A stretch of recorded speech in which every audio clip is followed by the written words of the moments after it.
Just a little quick tractor update. It's almost done. I installed the new LED headlights last night. Hoping to have the new grille in this week, and then I'll have it painted. I painted the little caps on the front tires red. You can see without the shadow.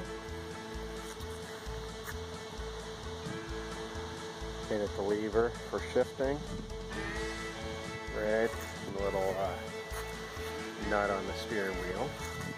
You can see it's a little shinier than when I first got it. And I put the safety triangle on, my little LED flasher up top.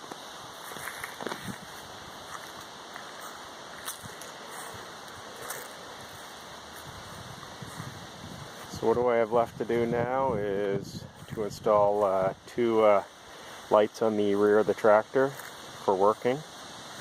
It's going to be identical lights as these LEDs.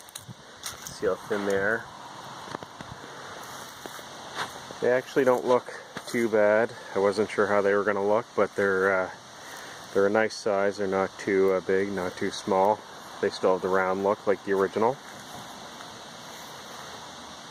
So again, I still have the two lights on the back to install, and my plan is after this winter I'm going to sand down the hood a little bit more, get it a little smoother, and throw another coat of paint on it once I smooth it out to my liking, but it certainly looks a lot better than it did before. It's amazing what a little bit of time and patience and work can do to transform an old rusty tractor that's been sitting out behind an old barn for God only knows how many years.